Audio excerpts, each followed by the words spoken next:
have for dinner? Who? Who did we have for dinner? Who did you have for dinner? Anybody? I had a burger. Yeah, I thought it was chicken. Salmon. I had the pizza. Pizza. Caroline? I'll be the girl. I had broccoli, and then I had tuna. Okay, excellent. That's what you thought. The broccoli is people. Oh my. So I thought what I'd start with, going down the line here, I was curious what everyone's first encounter with the Hannibal Lecter mythos was. You know, wherever you were in your life, be it the books, the movies, what was the first time you came across it, and what did you think of it at the time? I think when I was just starting high school, The Silence of the Lambs came out. So I don't remember seeing it when it came out, but I did see it a couple years later. And it's funny, I saw it again a few months before we started doing the show, and it hasn't aged a bit. It's such a classic. So yeah, I hadn't read the books or anything. Is it, I want to say, is it Brian Cox? Yeah. In Manhunter. Brian Cox, Manhunter. Yeah. Yeah, just, I'm sorry, operator, I haven't the use of my arms. Ooh, okay. Yeah, smart guy. Yeah. I haven't seen any of it. I don't know what it is. No, obviously, I saw Silence of the Lamb when it came out. And yeah, I was way too old to be scared that much. It was a fantastic film. We owe Anthony Hopkins a lot. That's right. Yeah. Same, saw Silence of the Lambs. What I remember thinking was how beautiful it was. I mean, specifically in that crime scene that he creates when he slaughters the two police officers when he's caged up in that hall, and they come in to see it splayed up like an angel. I thought, oh God, that's beautiful. And then you think, what's wrong with me? They did that very well. Yeah. Manhunter. Same with Lawrence. Brian Cox, I thought, was amazing, and kind of he gets eclipsed by Anthony Hopkins because it's an Oscar-winning performance. But I think Brian Cox is just as good. I think they're two fantastic performances. And then I went and read the book, and that blew me away. Yeah. So I'm curious about Brian specifically, about you know, Lecter, especially around the time Silence of the Lambs came out. There was a lot of to-do with, and we should, should we? The baby's wearing an Eat the Rude onesie. The baby's one of ours. Yes. Beverly Katz is in the audience, so say hello. Touchy and quiet.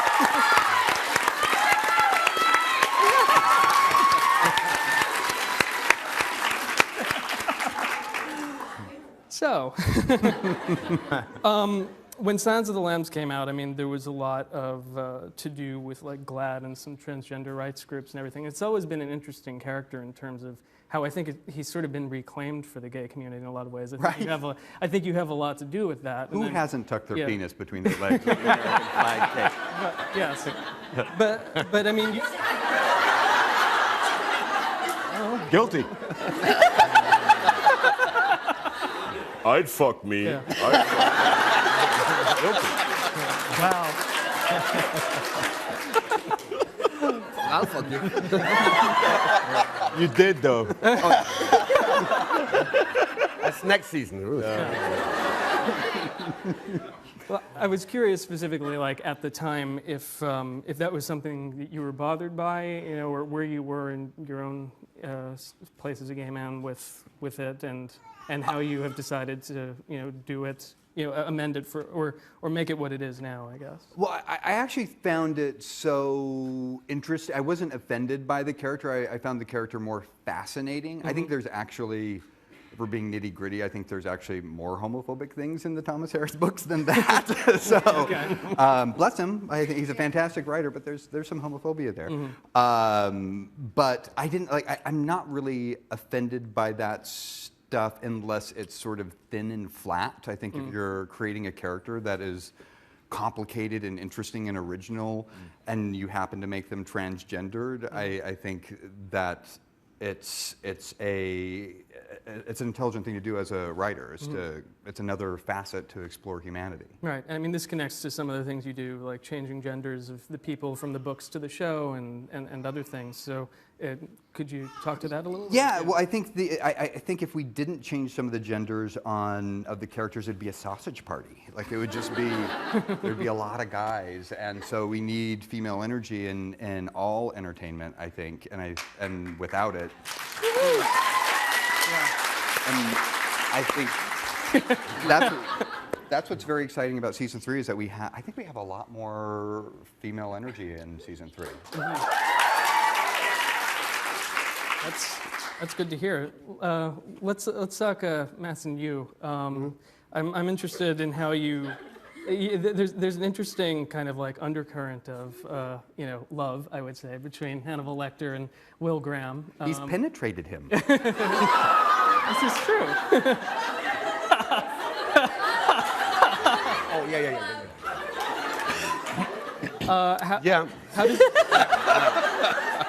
How does I'm blushing, Jesus. You asked the question. I did. Yeah. My fault. But how does it shape your own portrayals or understandings of the characters? You know, playing that kind of What are we doing in our private lives? Is that what you're saying? No, not at all. No, I mean, yeah, They are in love, or they love each other. Yeah. That's unquestionable. Yeah. I think it's a platonic love, but it's rich and.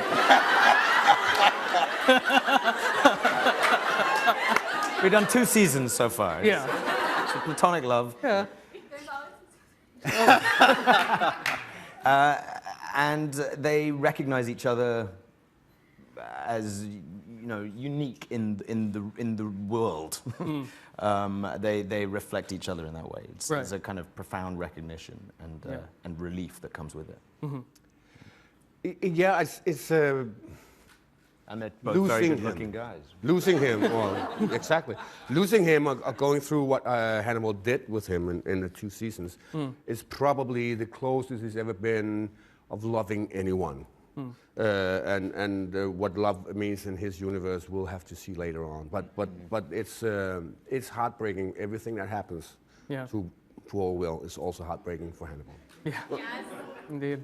Well, that was one of the reasons that I was really excited about this project, was to explore heterosexual male friendship, not just between Will and Hannibal, but also Jack, because I feel like there is a 3-way between those 2 men. You were doing so well. Yes. we just got out of it. But I think Jack has a friendship with these 2 guys as well. That it's a really interesting exploration of male friendships. And I was going to ask about, because I think Jack Crawford actually has the key line of the series in the premiere, which is he says, "Can I borrow your imagination?" And I feel like that's the sort of key to what you're doing. So what would you say, and maybe if the actors want to chime in too, you're trying to borrow our imagination for and show us? Well, I think there are so many layers of existing with friendships and so many, because I started out wanting to be a psychiatrist and I went to school to become a psychiatrist, and it wasn't until a teacher told me go to film school, because really everything that I did was about we thank our Lord every day. Yeah. For 2 reasons. So the psychology of the show is, I think it's a psychological thriller first and foremost, and that's what we're exploring, is really abnormal psychology, abnormal psychology. Fantastic.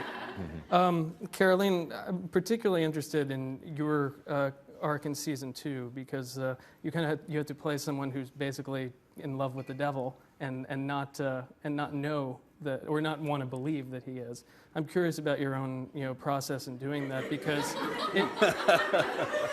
it could be. I mean, it's so easy that it could be people screaming in the audience, "Oh, don't go in there! Why are you going into the haunted house? For God's sake!" But I think it works, like you were saying, Brian, psychologically. And so I was curious about your own approach to that arc. Well, I think in season 1, there's this tension between Will and Alana that she knows to back away from, even though that's where her heart leans naturally. And it's interesting how she backs away from that one, but goes straight into this one, you know? In every way. In every way. Another strong. But yeah, I think she, in season 2, knows that she wants, I think, an adult relationship. She knows that she's been, her heart's been leaning, she would want to fix Will Graham, and she knows that it's the wrong way to go because she always wants to fix everyone and save people. And I think she sees in Hannibal someone that her equal. Oh my God, the brass monkey! Was it talking to you? For those of you who can't see it, it's a trinket from Wonder Falls. It's been looked at. I don't really remember what I was saying now. Wow. We're equal. Well, Yes, exactly. equal. So I think there he is. Madame. But can I add? I think there is an honesty. That is pretty. I think there's obviously an honesty to what Brian writes, and there's an honesty in how we try to give the scenes justice. That means that there's never the big plan from Hannibal. Yeah. It's always, Yeah. when I'm with Jack, it's honest. There is no lie. It's an honest relationship. Yeah. And we become strong friends, as I do with his wife. Yeah. What I do with Alana, it's honest. Yeah. It might change tomorrow. We don't know. But it's always honest. And I think that's one of the reasons why she can walk in that door without the audience go, no. Yeah. Because they kind of like, yeah, I see that coming. Yeah. That's an honesty in the whole project. We're not trying to be behind the other characters going, gotcha. We're trying Although that not might to be do awesome. that. And so I think that honesty is one of the keynotes too, that we can get away with some of these things. Right. Maybe that segues us into that could segue us into your fight with Jack Crawford that opens season 2 and closes season 2. That was an honest fight. Yeah, that was an honest fight. You had already had the fight in season 1. I think it was Tobias Budge, right? Is the character? Not much of a fight, but yeah. Well, yeah.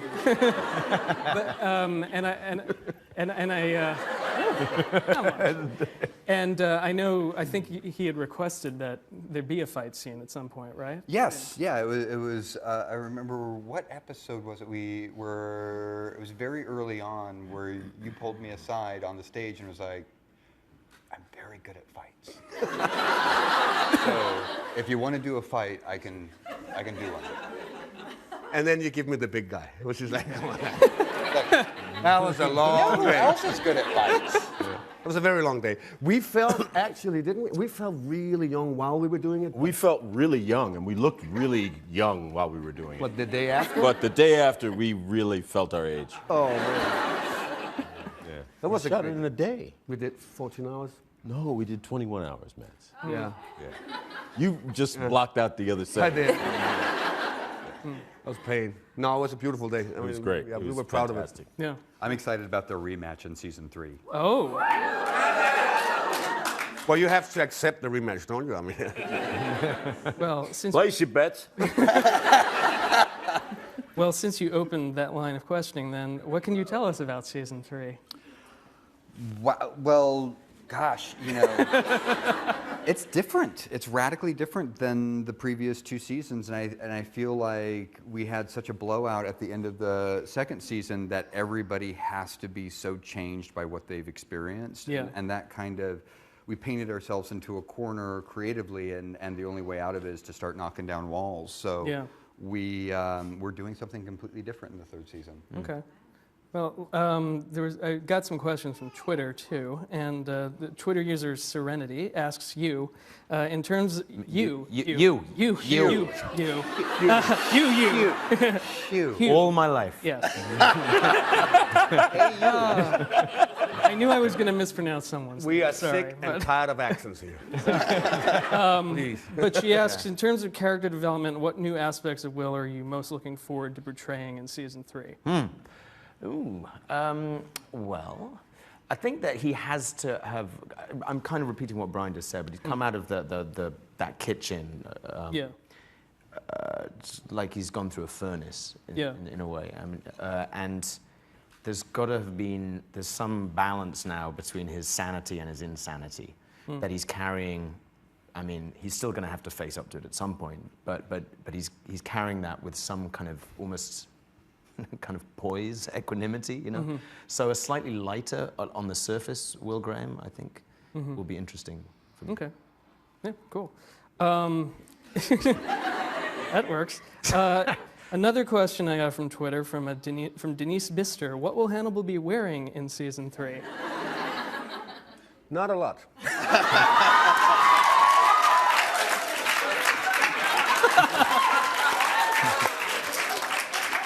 The thing is, we kind of broke the budget last year, so we...